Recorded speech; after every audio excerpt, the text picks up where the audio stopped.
The Bible in a Year, Day 67, Deuteronomy 16 through 18.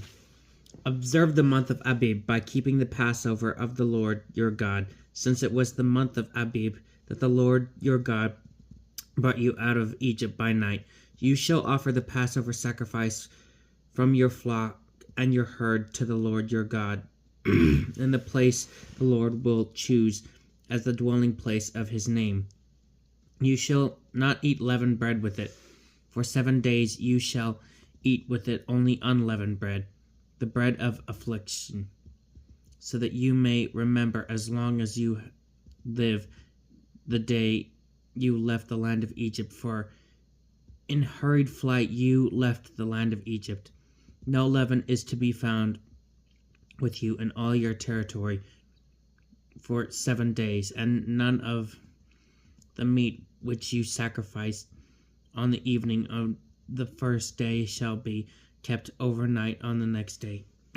You may not sacrifice the Passover in any of the communities which the Lord your God gives you, only at the place which the Lord your God will choose as the dwelling place of his name. And in the evening at sunset, at the very time when you left Egypt, shall you sacrifice the Passover. You shall cook and eat it at the place the Lord your God will choose. Then in the morning you may return to your tents. For 6 days you shall eat unleavened bread.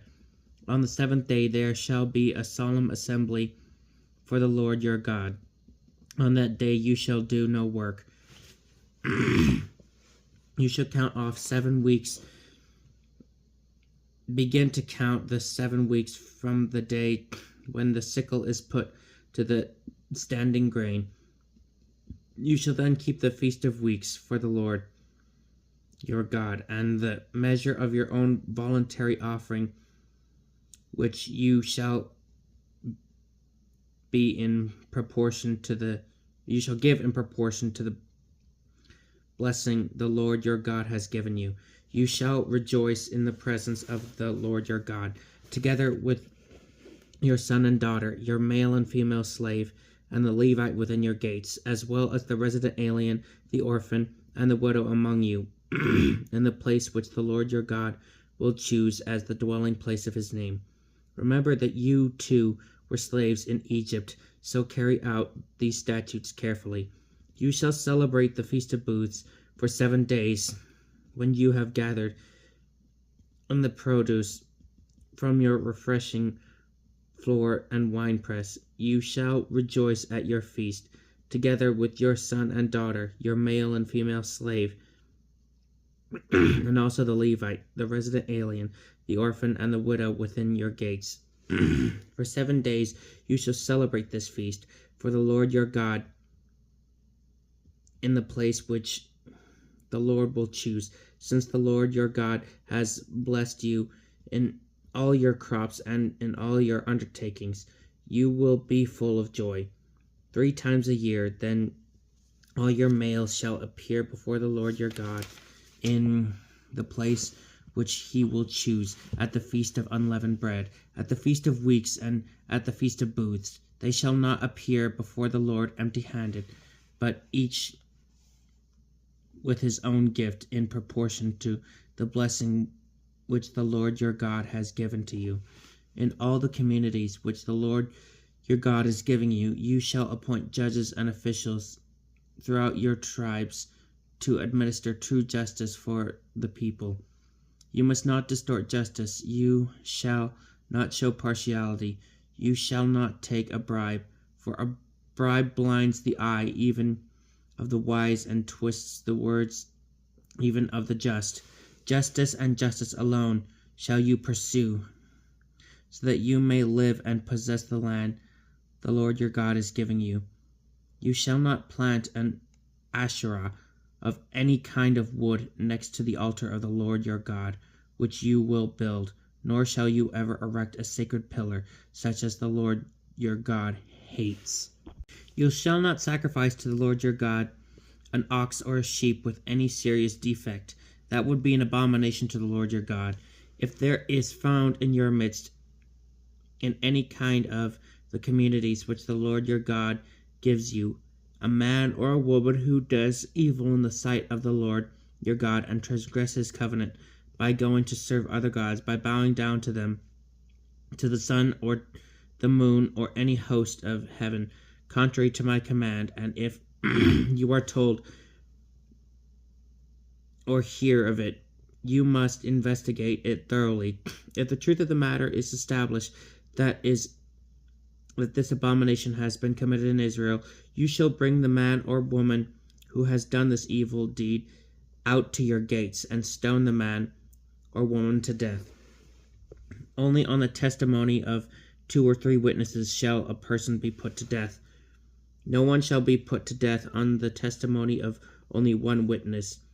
The hands of witnesses shall be the first raised to the person to put the person to death, and afterward the hands of all the people. Thus you shall purge the evil from your midst.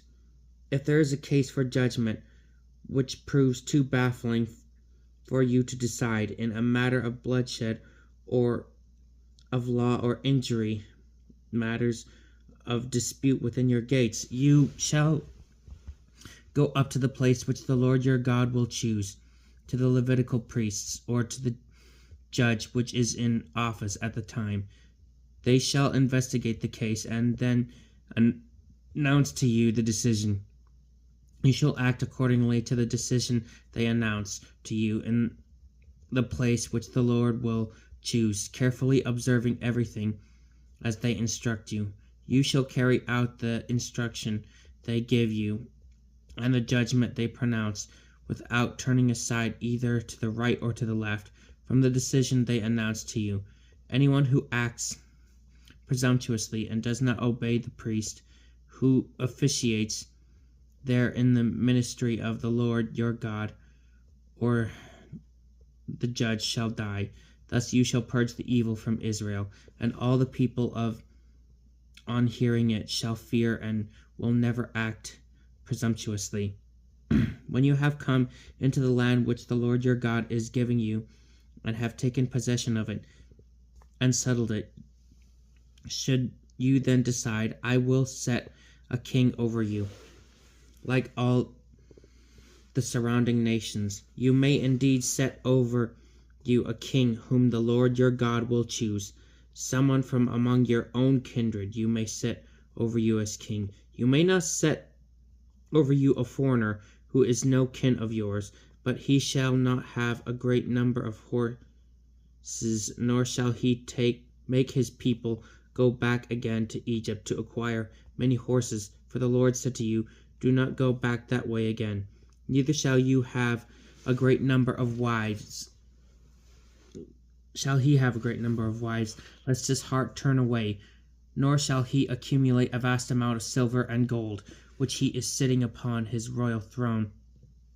He shall write a copy of this law upon a scroll from the one that is in custody of the Levitical priests. It shall remain with him, and he shall read it as long as he lives, so that he may learn to fear the Lord his God, and to observe carefully all the words of this law and the statutes, so that he does not exalt himself over his kindred, or turn aside from this commandment to the right or to the left, and so that he and his descendants may reign long in Israel. The Levitical priests, the whole tribe of Levi, shall have no hereditary portion with Israel. They shall eat the fire offerings of the Lord and the portions due to him. They shall have no heritage among their kindred. The Lord himself is their heritage, as he had told them. This shall be the due of the priests for the people, those who are offering a sacrifice, whether an ox or a sheep, shall give the priest the shoulder, the jowls, and the stomach, the first fruits of your grain, your wine, and your oil, as well as the first shearing of your flock.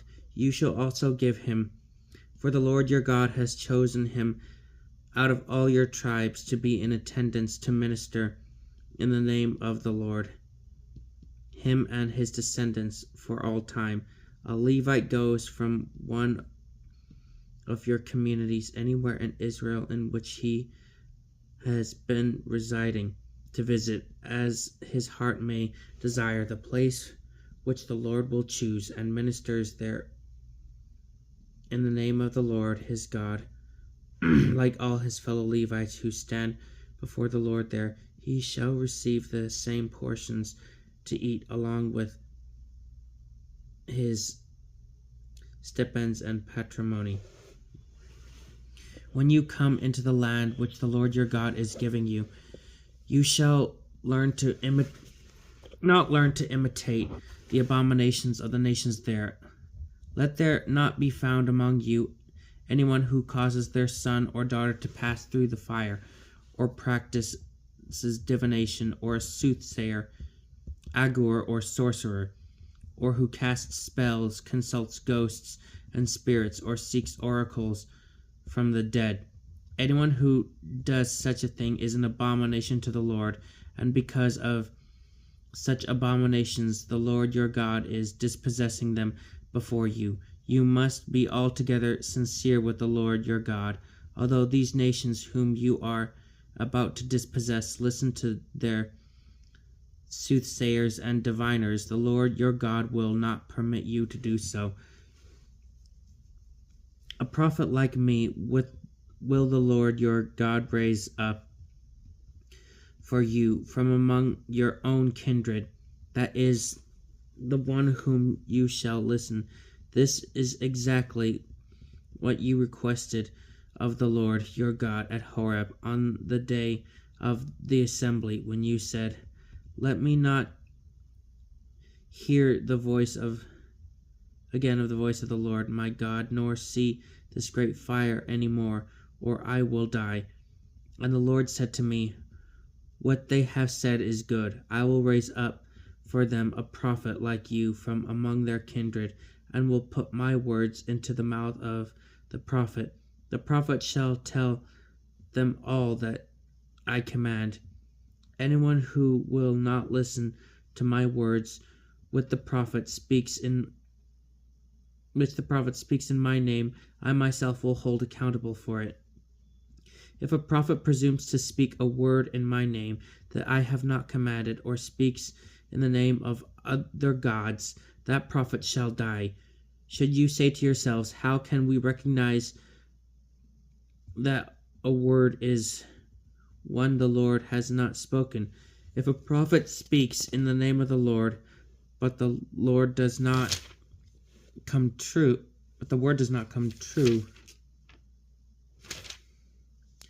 it is a word the Lord did not speak. The prophet has spoken it presumptuously. Do not fear him."